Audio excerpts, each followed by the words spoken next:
教！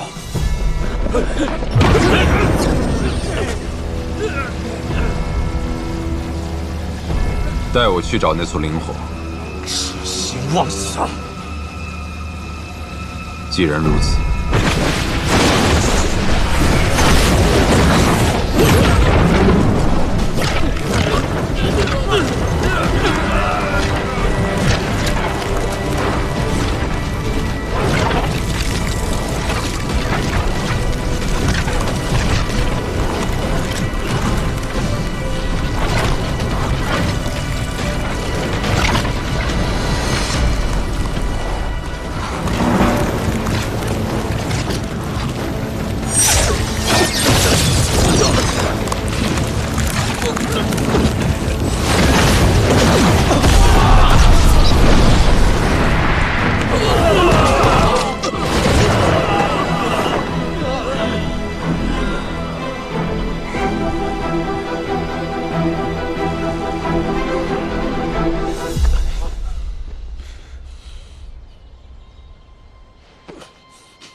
司马家，我看你还能得意多久？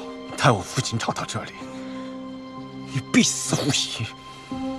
这功臣仙府，必定是我们施家的。不能杀了你为雪儿报仇，是我唯一的遗憾。我做鬼都不会放过你的！你胡说八道什么？暗雪是施千缕杀的，跟我们师祖没有半点关系。绝对不可能！这一切都是司马教的错，这一切都是你的阴谋！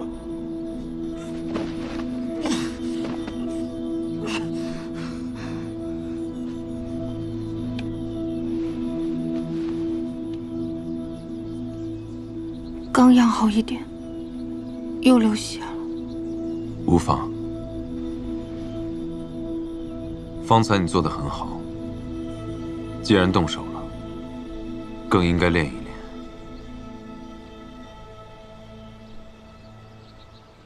杀了他。不要吧，我不要。司马教，你个卑鄙小人！你竟然让这魔域的贱妇来杀我！你以为你们可以长相厮守？找死！你的情必将受到这天道的斩断！不要！不要！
你为何要这般与我置气？我说了你也不理解。我的确不解，那施真须对我们心存杀意，又那般羞辱你，我才要你亲自动手。我知道你生在一个不杀人便会被人杀的环境中，我能理解你，但我也想坚持不到绝境不杀人，这不行吗？庭燕，我现在不想跟你说话。那你想如何？我从来没有阻止或者强迫过你做任何事，所以你不能这样对我。可对于我而言，从来只有想做和不想做，没有不能做。对我而言，杀人就是不能做的事。你可以不喜欢杀人，但不能不会，否则便是被人杀。总之，我不想杀人。现在我也不想看见你。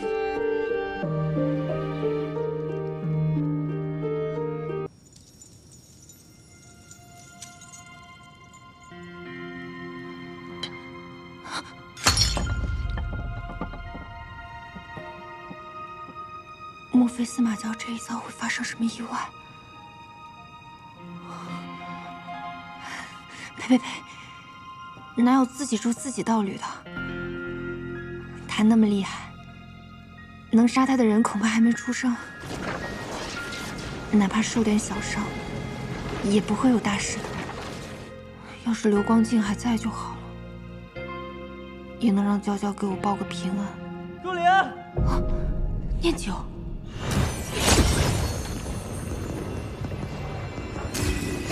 杜灵，杜灵，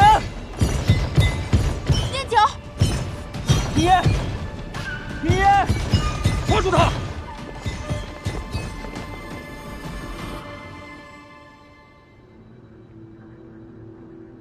叶公主，没想到这么快我们又见面了。你究竟是怎么找到我的？这仙界，只有我认得你的极寒痕迹。近日你修为大涨，那痕迹也越来越清晰。那我还得谢谢你，现在才来抓我。掌门有令，若捉不到司马娇，务必要将这个廖廷彦带回去。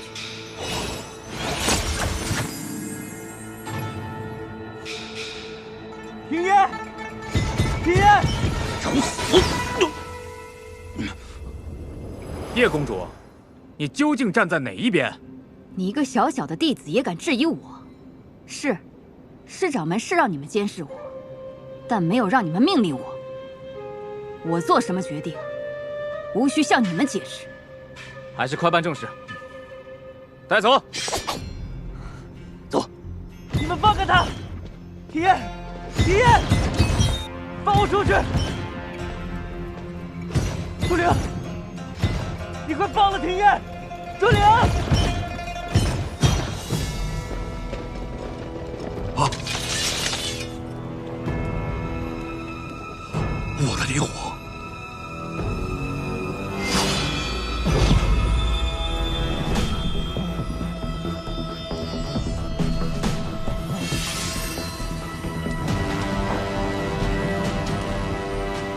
你终于来了！你揉了我的灵火，我们几百年筹划的大计，竟让你得了利！司马娇，你这个卑鄙的、该死的混蛋！过奖了。哎！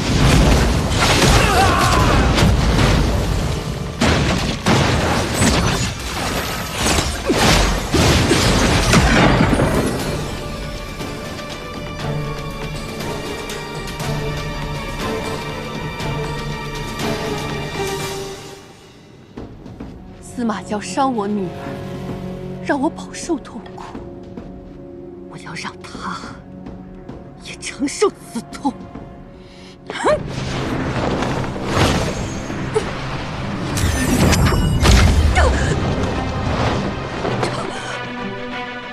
这是怎么回事？他竟然有极强的防御，我竟伤不了他。月公主，大敌当前，不要冲动啊！月公主，今日若是谁想毁了这件捉拿司马娇的工具的话，我只能将他视作破坏八公大计之人。叶如莲，你究竟是何居心？哦，你到现在还与廖廷烨惺惺相惜吧？月公主，现在不是谈私仇的时候，我们得干正事啊！日公主说的有道理，各位公主，事不宜迟，摆阵吧！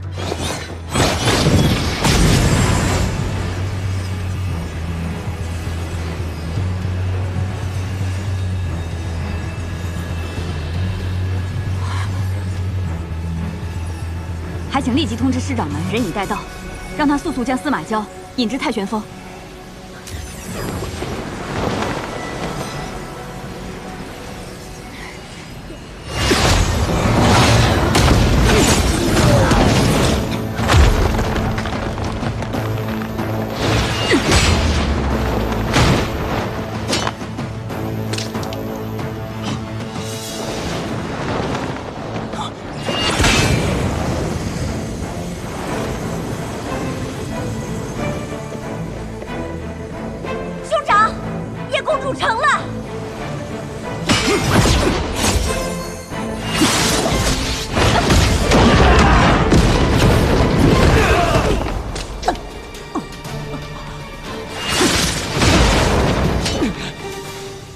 你去回禀，我身体有恙，便不去清古天赴宴了。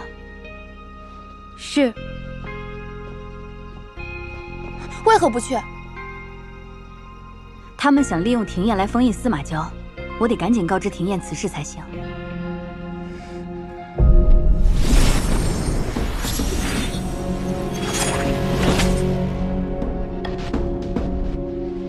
这么好的机会，我们不能放过。姐姐不忍心做的事情，我替你做。等廖廷烨一死，我就夺他内丹，带族人回家。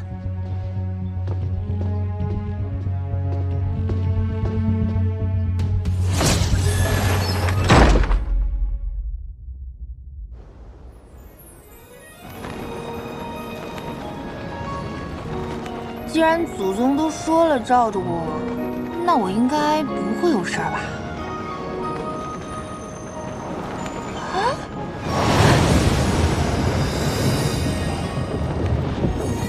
这什么空中5星级酒店啊，好羡慕啊！要是我能在那儿住1天就好了，付费也行啊。反正狗在师祖身边，我应该还能活挺久的。估计还有大把仙侠好物等着我慢慢享受。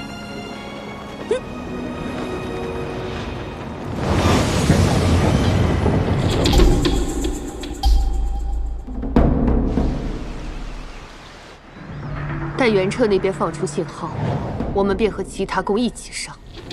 遵命。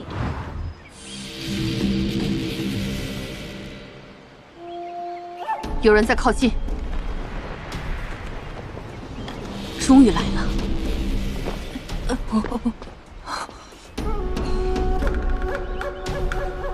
师祖怎么没来？看来他是识破了我们的计谋。若是破了，又怎会让他来？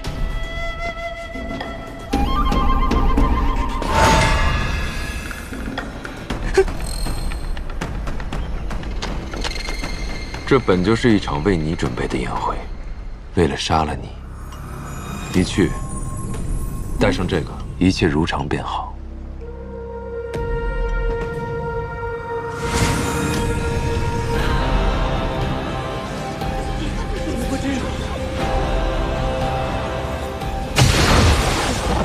这个妖女破坏了我们的法阵，先把她抓起来！是不是误会了什么？我不是妖女啊！妖女，还不束手就擒！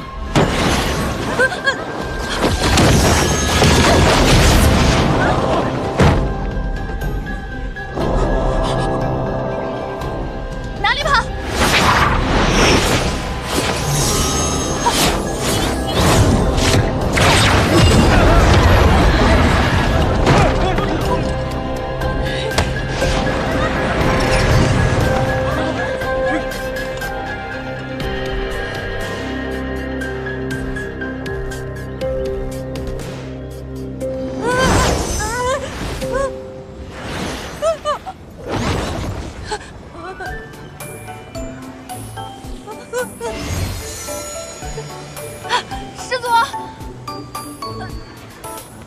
我怎么突然变这么厉害了？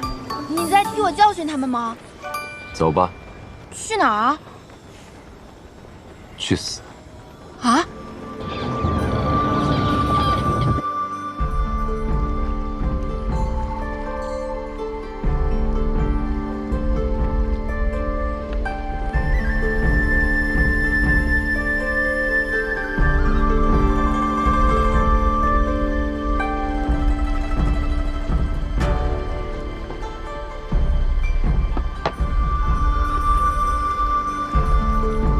少公主，您还要在这白鹿崖附近游玩吗？最近各大宫都被师祖盯得紧，月公主再三交代，您要谨慎行事。也怪初悔不争气。此事若是伴在师祖身旁的人是他，一切都会方便很多。所以我才要想办法跟师祖偶遇。如果能够讨其欢心，也许就能够帮娘亲渡过难关。可是这金山的人中，只有那廖廷烨一人入了师祖法眼。你的意思是，我连那3灵根的废物都不如？少公主，饶命！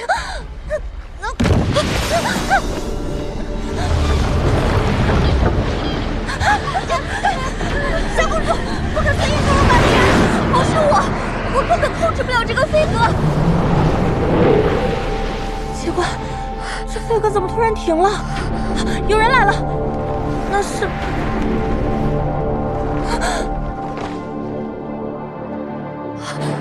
师祖，拜见师祖。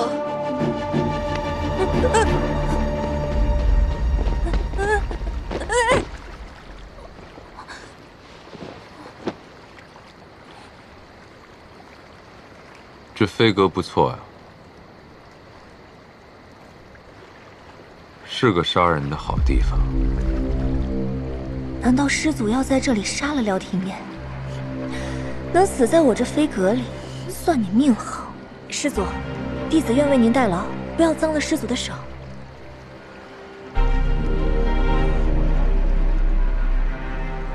你就是月之宫的？是，弟子乃月之宫公主之女。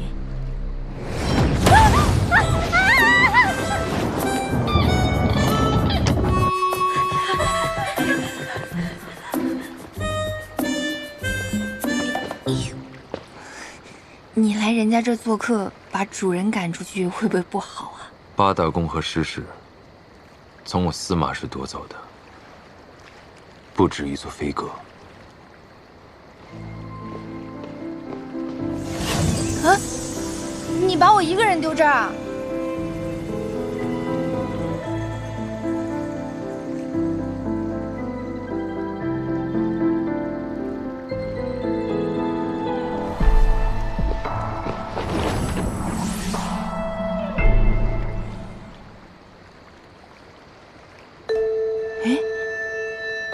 这不是我白天看到那飞阁吗？我直接入住5星级酒店了，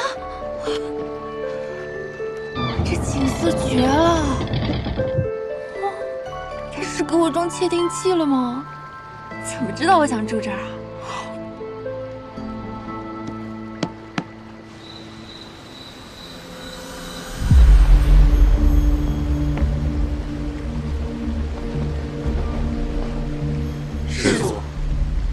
你们几大公主搞了这么大个阵仗，连一个魔域奸细都打不过，看来八大宫该易主了。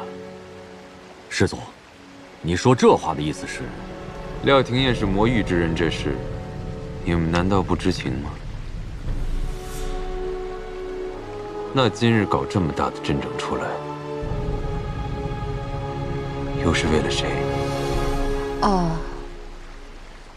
我们也是刚刚才知道的。不知道师祖想如何处置廖廷烨呢？抽筋、扒皮、拆骨。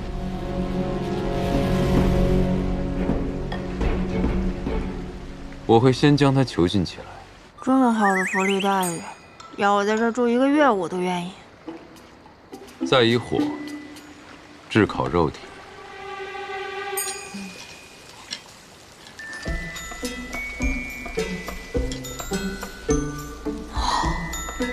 再烤一会儿就能吃了。再把它扔进寒池里泡着。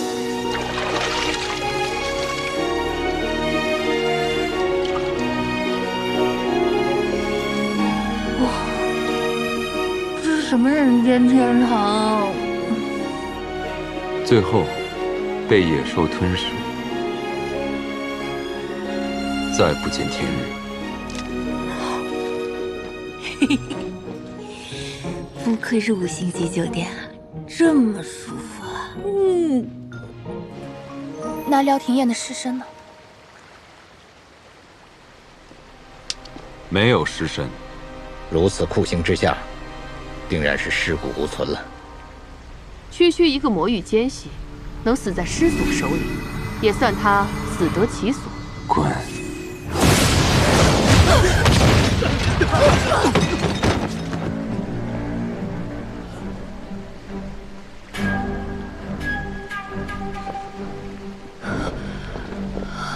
滚！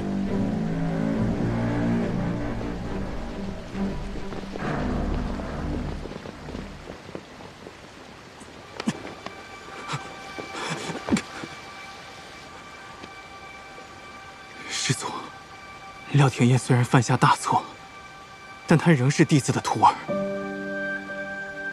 恳请师祖让我好生安葬他。都说了没有尸身，安葬什么？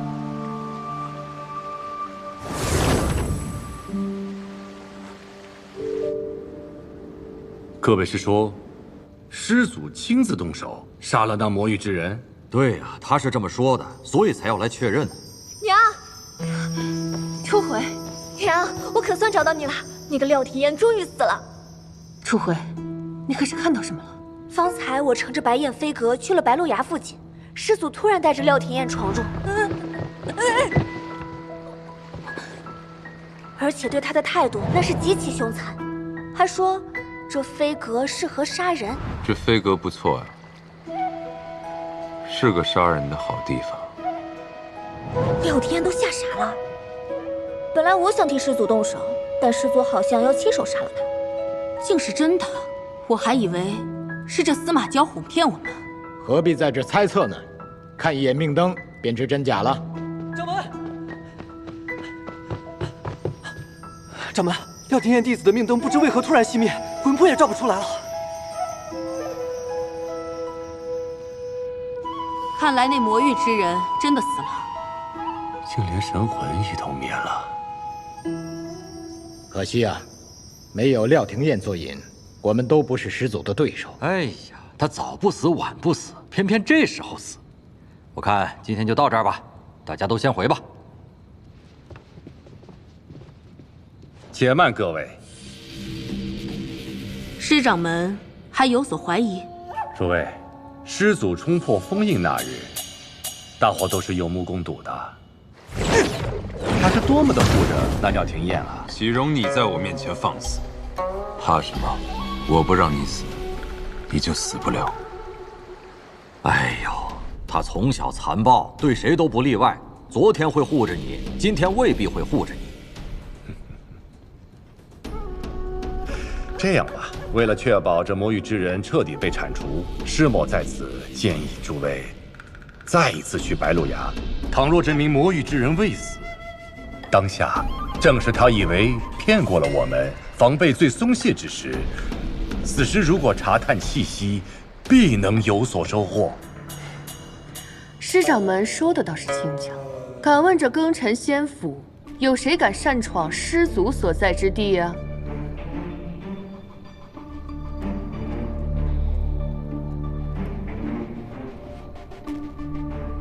那就只有师掌门他来出面了。我愿替师掌门前去白鹿崖一探。好，袁公主，那你此行一定要多加小心啊！掌门放心，要速速将此事通报给师祖。留步，袁公主。袁公主，我不能让你一个人去涉险，师某带几个弟子和你一同前往，确保万无一失。都听好了，只要入得白鹿崖，立刻搜寻那魔域之人的气息，一旦发现，就地擒拿。是。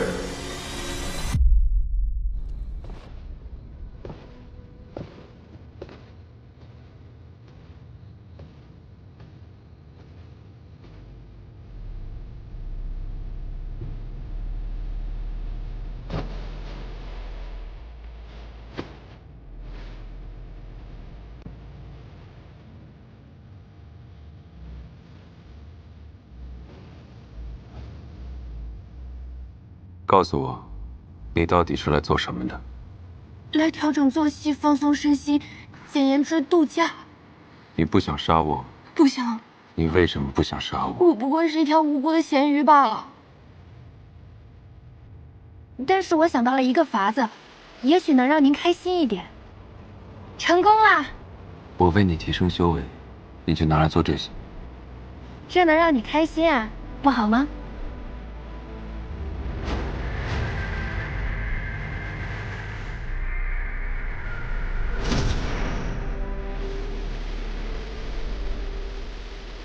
其实这里不是我家，也不是我熟悉的地方，还经常莫名其妙的惹来一些杀身之祸。还好有师祖你在，我才能在这样恶劣的环境下安心的做一条咸鱼。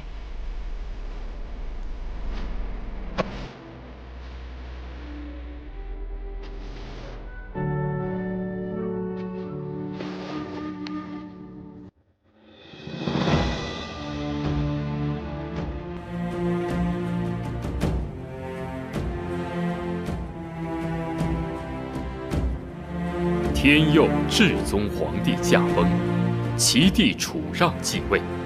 不久之后，至宗次女九灵公主奉旨下嫁武德司统领陆云奇。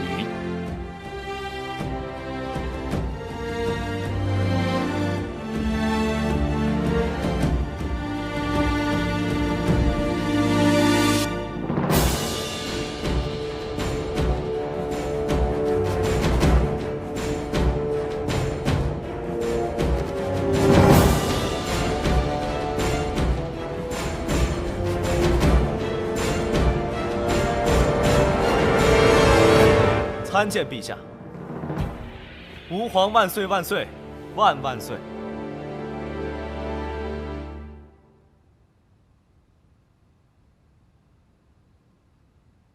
九灵莫不是有何委屈啊？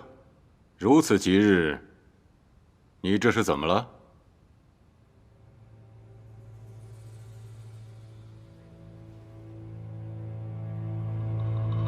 楚让，你为何要害我父皇？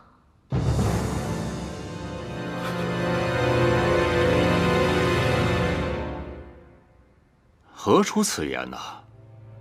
我已经查明了真相，我父皇驾崩是因为惨遭你的毒手，手足相见，你真的好很多。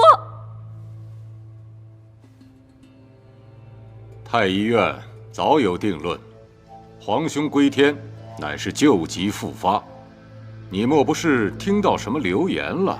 我父皇驾崩当日，你是不是去过御书房？你走了之后，我父皇他是不是因为旧疾复发不治归天？可是他的脖子上为什么会有相公的勒痕？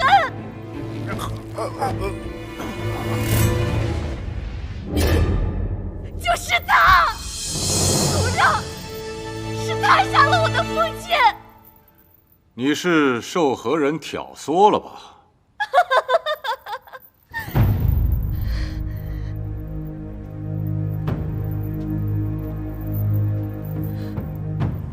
你，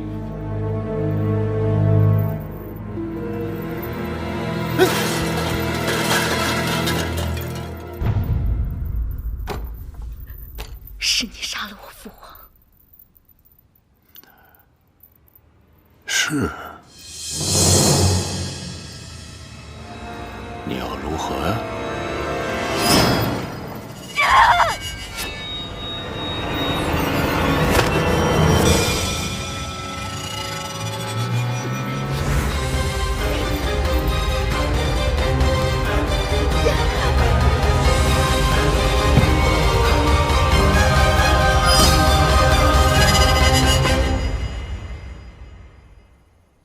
向九灵告密的人是谁？查到了吗？九灵怎么样了？禀陛下，动了大刑。可他就是不肯招供。哼，老奴仔细检查了一遍，跑了个丫鬟，叫冰儿。你说这个九灵该怎么处置啊？这个，陛下心里一定早有决断。老奴只是担心，这个楚九龄有个姐姐和弟弟，他们3人会不会共同参与了此事啊？不会。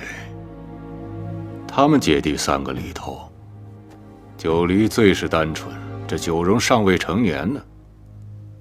只有这个九龄，冰雪聪明，心思缜密，最得我那个皇兄的宠爱。老奴斗胆，既是冰雪聪明，那为何还会赐嫁？他若赐嫁成功了，自是了却了他的心愿；若不成，他那是求死。他死了，朕顾及舆论，也就自然不能拿九黎九荣怎么样。你看看，这个孩子简单吗？啊？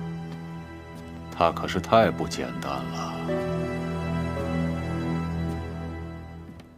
朕让陆云奇娶她，就是为了以防万一。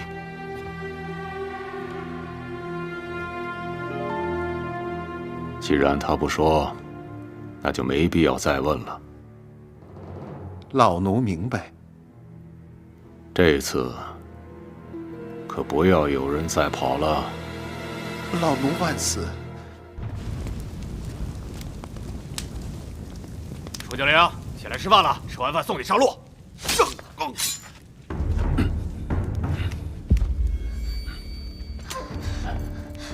父亲，外面狱卒迷晕了，咱们得快。好。九龄，九龄，九龄，他们怎么把你伤成这样？暂无生命危险，赶快离开这儿。好。走，快走。大人，属下今天当值时亲耳听到，陛下要杀九龄公主。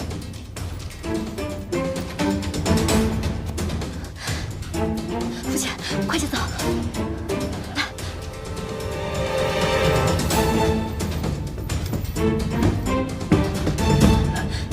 这边。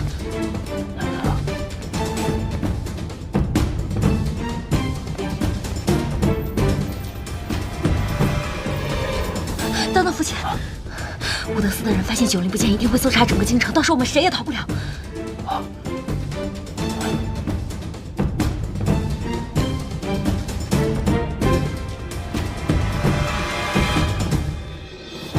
真真不孝，来世再做您的女儿。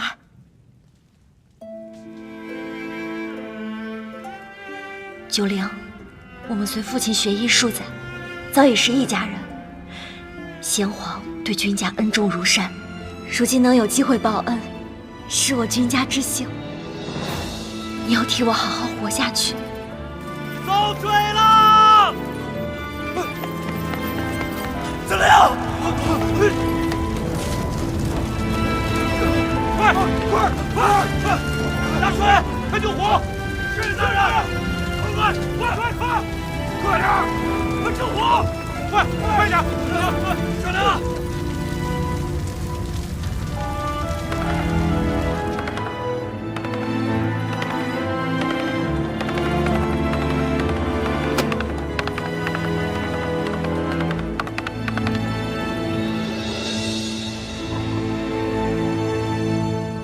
什么？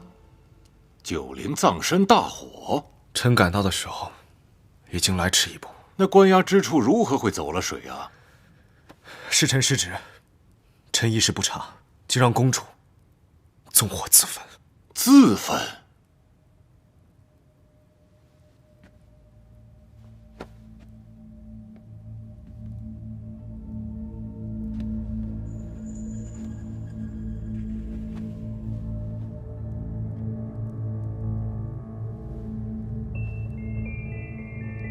九龄是朕最喜爱的一个侄女儿，打小就乖巧懂事。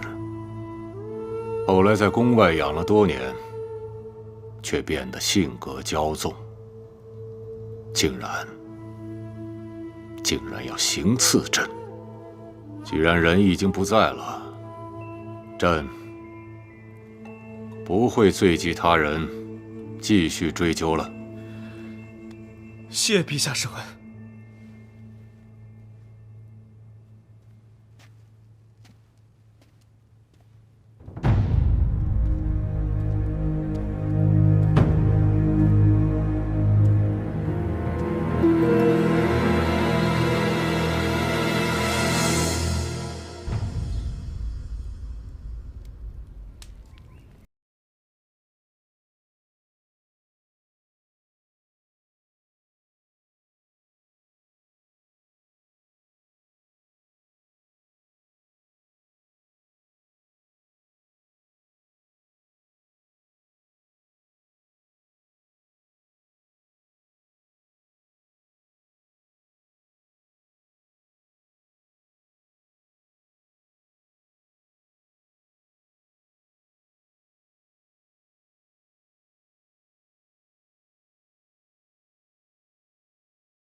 九灵，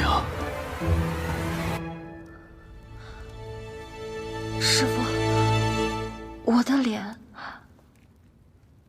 九灵啊，为师用秘方给你换了一回的容貌和声音，只是可惜，你原来的脸和声音。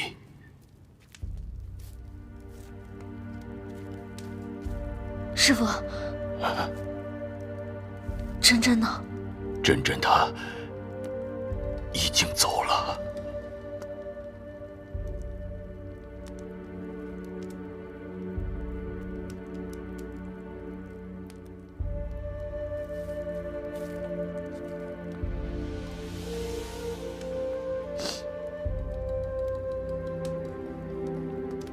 只有真真替你留在狱中，在纵火掩盖此事，楚让才会相信你已经死了。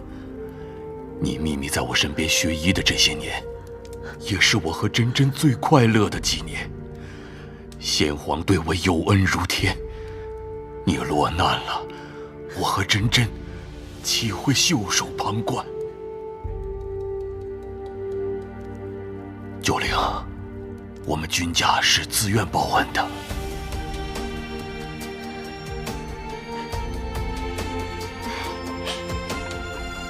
哦，嗯，是。嗯。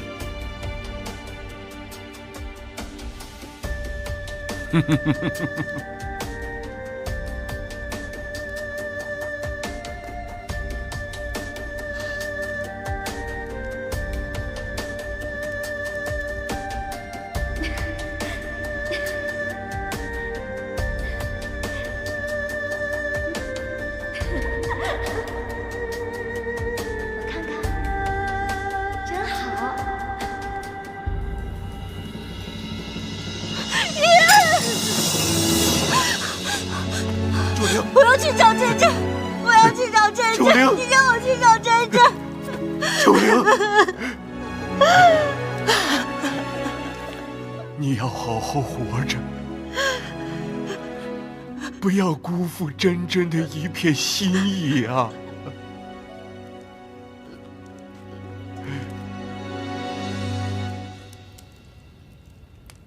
父皇驾崩，我们姐弟三人就成了楚让的眼中钉。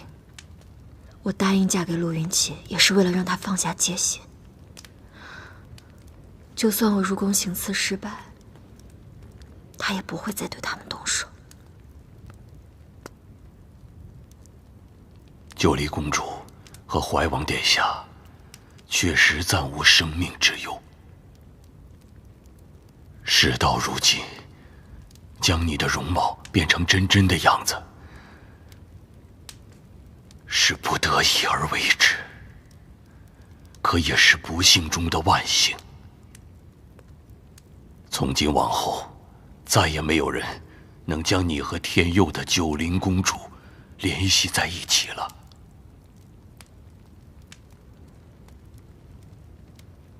师父有所不知，父皇的贴身侍女曾经告诉我，父皇是惨死在楚让手中。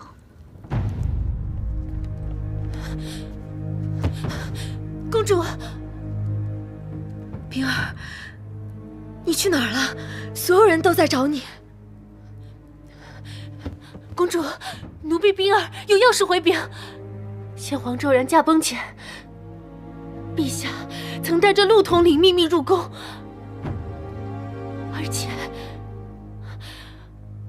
而且与先皇发生过口角，争执得很厉害。争执？他们因何事而争执？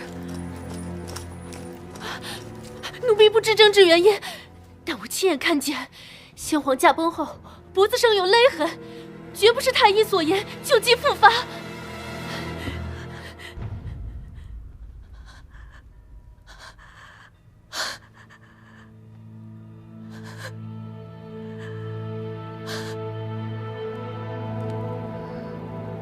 师父，我不甘心。孩子，老天自有公道，但你要活下去才能讨回公道。你的命，定要好好珍惜。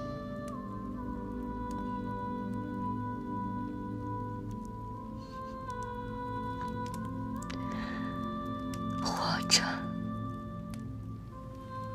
对，活着。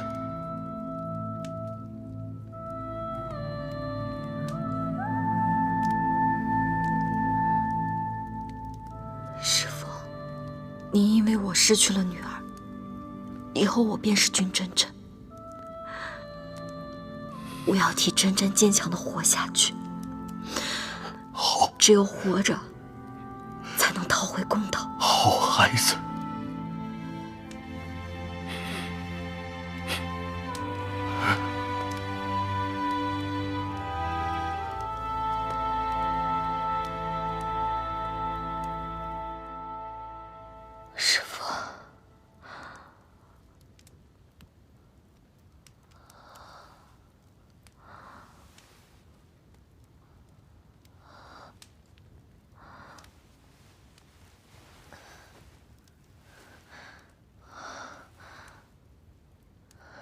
师父，师父，师父。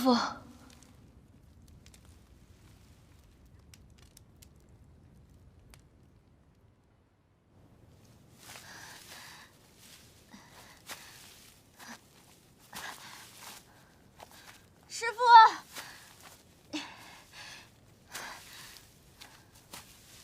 师父，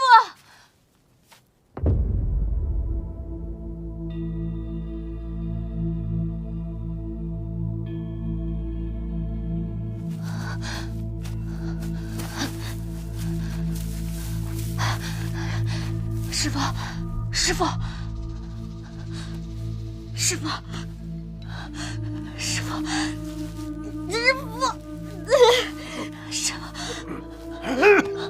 师父，你醒了。师父，我是九灵。师父，为师看到紫影现出，高兴得过头了，没注意到脚下跌下了山崖。好，你先别说了，先保存体力。我带你回去，忍着点儿。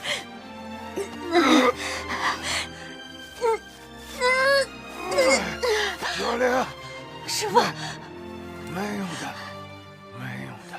来人！九灵，来人！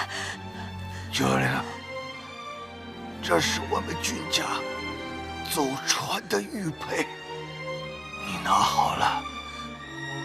你记住，以后你不再是楚九龄，你就是君真真。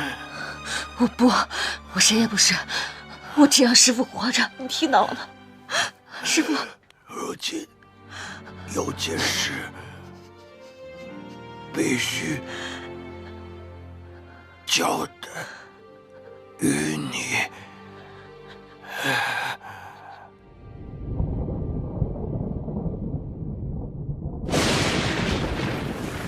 九龄，为师手札里有一枚先皇生前交予我的封条。事关太延3年，太上皇被北齐人杀害一事，先皇曾怀疑此事与楚让有关，命我暗查。不久后，他却被楚让所害。我想这便是楚让发难的缘由，也是楚让的软肋所在。如今你势单力薄，断不可贸然回京自投罗网，不如先行前往泽州彻查此事。真正的外祖方家在泽州家大业大，是你最好的安身之所。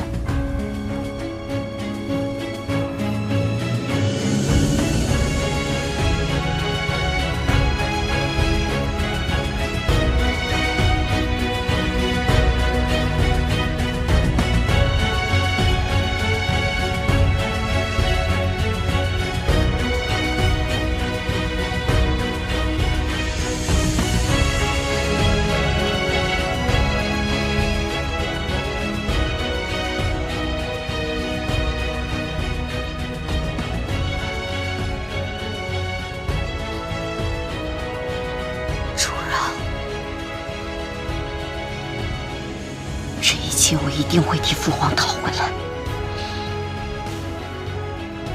让真相大白于天下。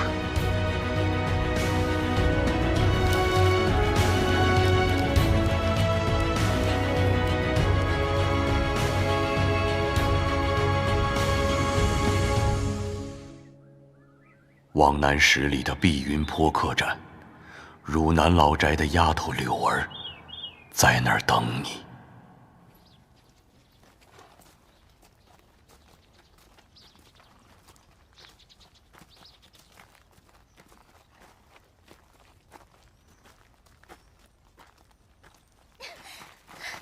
放开我！光天化日的，你们要干什么？干什么？卖了你给我抵房钱！嘿，还有没有王法了？我要去官府告你们！你骗吃骗喝1个月，还要告我？谁骗你了？我们家老爷小姐肯定会来的。要不是我钱袋被偷了，谁会欠你们房钱啊？对，编，你接着编，我听了多少遍了都。你家老爷小姐什么汝南君家华佗在世，让你在这里等他们。开始就不该相信你，你个乡巴佬！我们家老爷就是神医在世，就是让我在这儿等，他们肯定会来的。他欠多少钱，我还。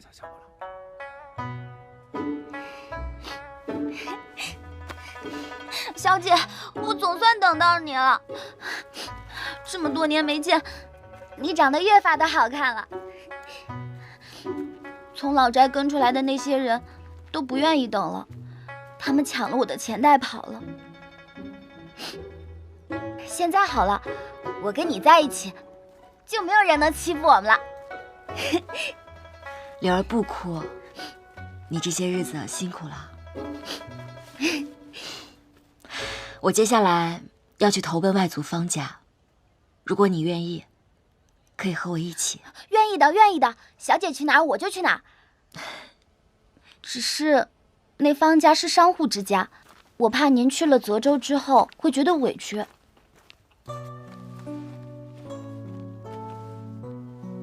到底是官家还是商户，我并不在意，因为什么身份都不重要。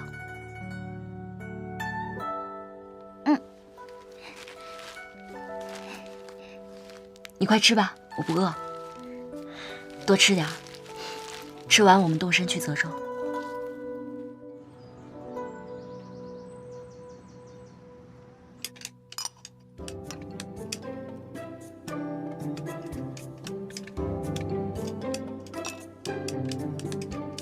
手劲这么大，跟着算盘欠你银两似的。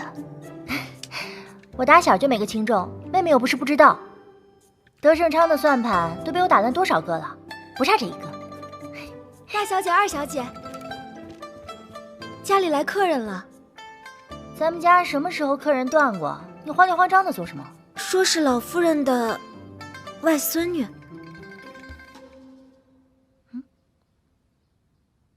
祖母什么时候有个外孙女了？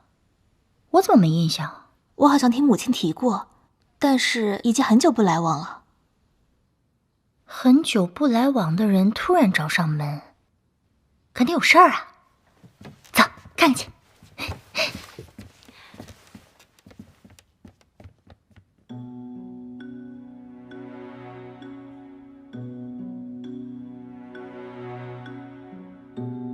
你是玉贤的女儿，君真真。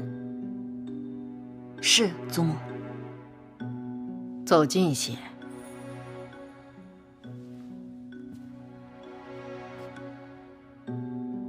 你长得并不像玉贤，兴许像你的父亲。玉贤出嫁到汝南，便再没有回来。玉贤走了这么多年，消息传来的真真假假，分不清楚。你母亲是怎么亡故的？母亲走的那年我才3岁，她是不幸感染了风寒，治了大半年也没好，没熬过那年冬天便走了。祖母啊，姑母的事儿咱们都不知晓啊，她这空口无凭的，怎么能认定她就是君家的孩子啊？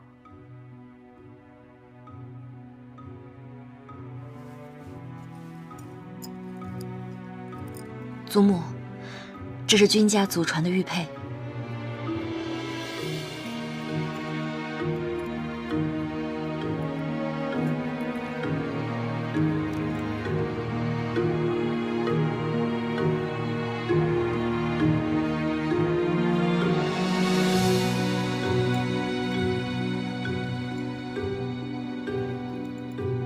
真真，不是舅母苛责，你也说了这是君家的玉佩，你还有没有别的物件？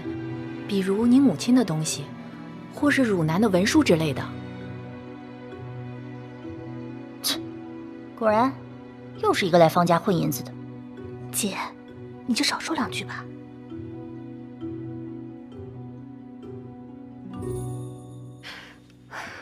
母亲，不如这样吧，先让真真住下，我们再差人去汝南打听，假的真不了，真的也假不了。若是这样对峙下去，怕是会寒了孩子的心啊。那就先住下吧。锦绣，你派人到西阁的院子打扫打扫。你们大家也都下去吧，我再跟他聊聊。是。玉贤离家的时候什么都没带，就带了一个镯子，那是我传给他的。他很喜欢这个镯子，出嫁前他经常开玩笑说要把这镯子留给他孩子。这镯子他留给你了吗？母亲走的时候，父亲难过不已。那只镯子给母亲陪葬了。你还记得那是一个什么镯子吗？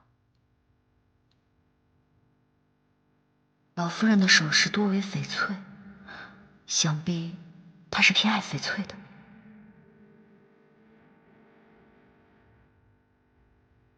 隐约记得，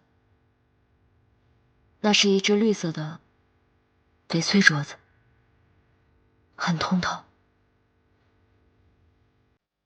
西阁的院子也收拾好了，芍药，带他过去吧。谢祖母。是。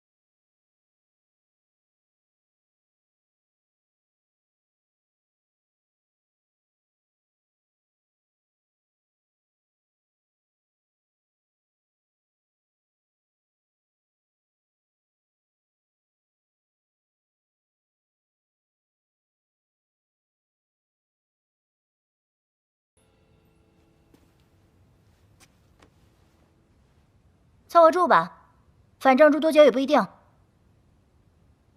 真真，姐姐就是这样的性格，你千万别往心里去。什么真真啊？等确定了身份再说。你现在可别乱人亲戚啊！走走，给脸不要脸。柳儿，你说什么？你再给我说一遍！你好了，柳儿，别再说了。小姐喊她一声姐姐，自己偷着乐就是了。谁愿意认你们这门亲戚？好没规矩啊！有什么样的主子就有什么样的丫鬟，谁没规矩啊？有些人就得骂，好好说话。你说什么？干嘛呀？好了，姐，柳儿，别再说了。姐，咱们先回去吧。姐姐默契是真真教导无方。我们先走了，走吧。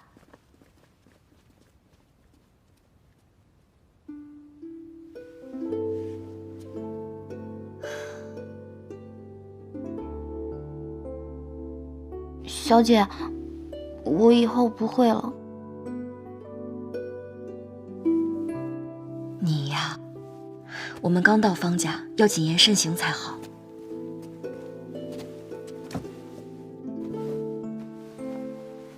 有些人呢，说话难听，不见得不是好心；有些人说话好听啊，也不代表他没有坏心。什么难听好心？好心又不分。小姐，你把我给绕晕了。你渴了吧？我给你找杯水喝。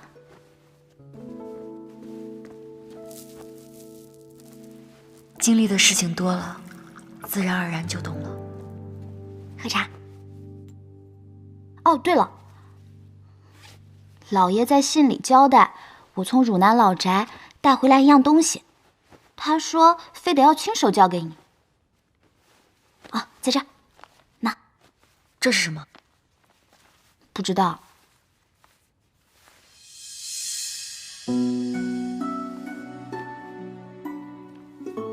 这写的什么呀？如此重要。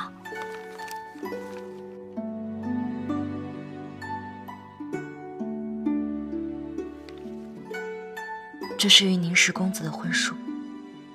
宁公子，我知道，他可是多少女孩梦寐以求想嫁的对象。真真若还在世，这也不失为一桩好姻缘，但我绝不能忍。小姐，你不用害羞，咱们全府上下谁不知道这是一门好亲事啊？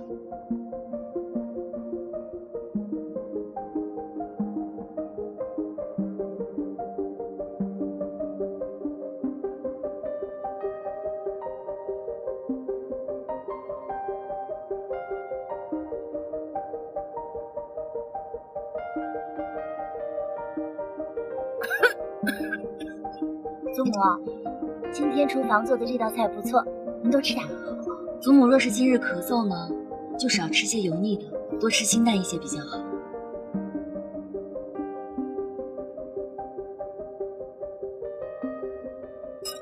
君真真，你故意挤兑我是不是？姐姐误会了，我也只是看到了，就随口说了一句。我们君家祖上开医馆的，小姐是懂医才说的。你父亲让你成了家，传医术，是，有医傍在身是好事儿啊，但以后啊就不要学了，跟着姐姐们学做生意吧。我们小姐喜欢什么就学什么，为什么非得学经商啊？再说方家也不是没有男丁，不还有个小少爷吗？为什么非得女子学经商啊？柳儿，我们方家的事儿轮不到你一个外姓人指手画脚。祖母，君家是读书人，读书人断不可能养出这种什么规矩都不懂的女儿来。我看汝南的消息不用等了，趁着天没黑透，赶早轰出去算了。汝南的消息不等就不等了，看好了，小姐，咱们的婚书拿出来让他们瞧瞧，吓掉他们的眼珠子。你倒拿呀！好了，什么婚书啊？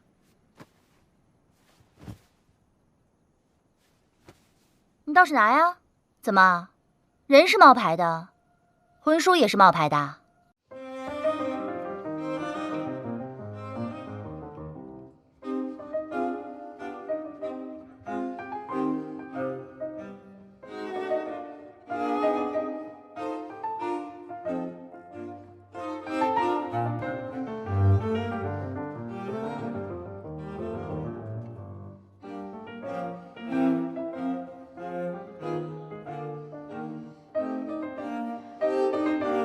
这不像假的。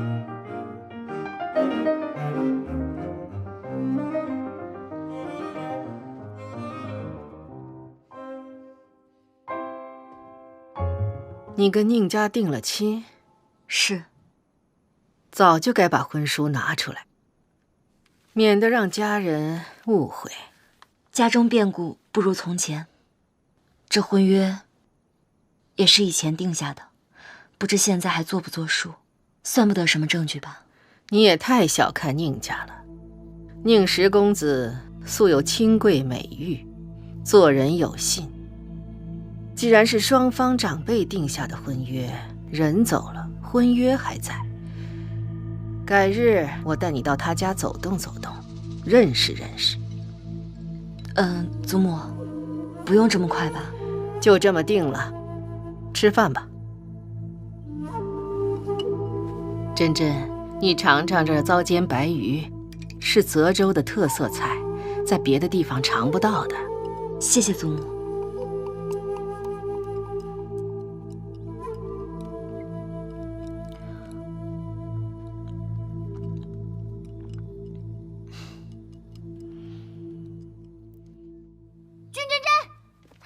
收拾你的东西，滚回汝南去！我们方家不欢迎你。怎么了，锦绣姐姐？祖母为了你的婚事，都气出病来了。什么？少在那假惺惺的装好人了。昨晚是不是你去祖母屋里，催着她今天去宁家了？我是去了你不用解释，没人想听。为了你这门破婚事，祖母被宁家的那对母女嘲讽得心口疼，回来差点晕过去。你要是还要脸，现在就给我收拾东西，马上滚蛋！快点换水！你别进去，你还想把祖母气成什么样啊？瞧完了吗？瞧完了赶紧走，别再眨眼。大夫，如何了？从脉象上来看，老夫人乃是急火攻心所致。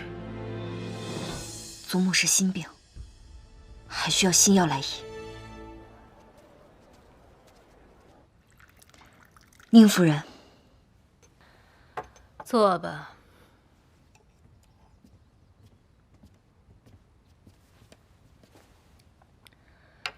你们家老太君上午已经来过了，你来可还是为了此事啊？正是。灵儿，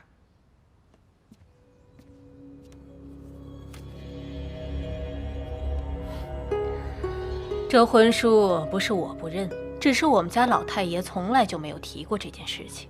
再说了，老太爷已经驾鹤西去，就凭你的一面之词，我很难相信。您不知道，不代表他没有。这婚书上明明白白有着老太爷的签字，这总错不了吧？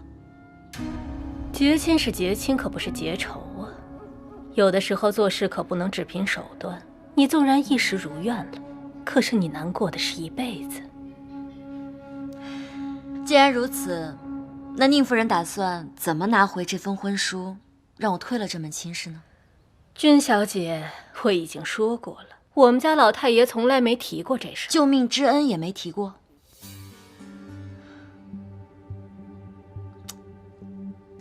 宁老太爷不该是这样的人呢。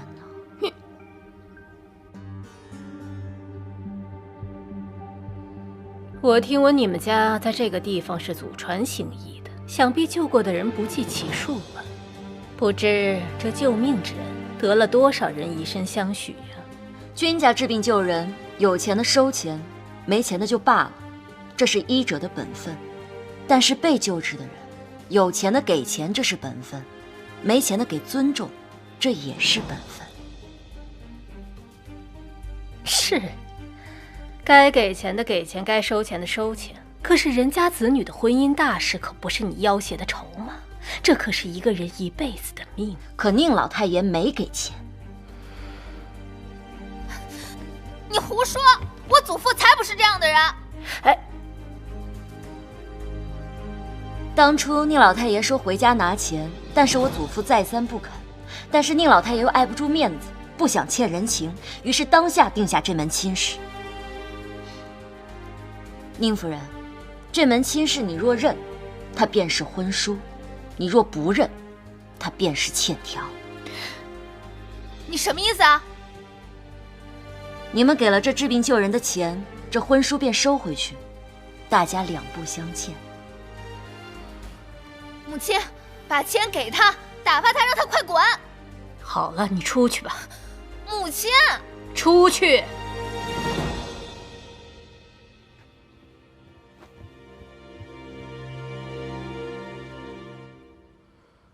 君小姐是不是觉得很委屈？宁夫人也觉得很委屈吧？是啊，我这做母亲的耗费心血如珍宝般养大的儿子，突然之间被恶狗咬了一口，这个牲畜还不知人情，我是打不得骂不得，我打了骂了，反倒说我不大度，我真是委屈又心疼啊。但是作为一个母亲，我遇到这种事情我也就忍了，可是子女遇到这种事情，我忍不得。君小姐，这桩婚事对你来说是一跃龙门得富贵人生，我们宁家乐善好施，可是扶持你的命运这件事情，我是觉得委屈又恶心。宁夫人，乐善好施也是君家祖传的本分，不管是路边的乞丐还是上门的灾民，我们从来都是治病救人，不图回报。当初宁老太爷要是说一句没钱就罢了，可是定下这婚书，如今给我们置于恶人之地，我们也觉得既委屈又恶心。有些事是会变的，但有些事是不会变的，比如说人的命。有的人生下来就是个贱命，不是攀上别人就能变成富贵命的。我记得宁家当初第一个功名也是买的吧？你怎么知道？花钱买通了上上下下，攀上了辅学大人，对吗？宁夫人不必慌张，我不会去传播你们的发家史。只是我想告诉你，这世间很多事确实可以花钱办到。当初宁家花钱买下功名，摆脱了这贱民之命，那如今花钱买下这婚书，摆脱贱民之命，不是一个道理？况且2000两足矣。君小姐算得够清楚啊！夫人谬赞了，这生意合算。去，拿2000两来。慢着，2000两是刚才的价，现在变了，5000两。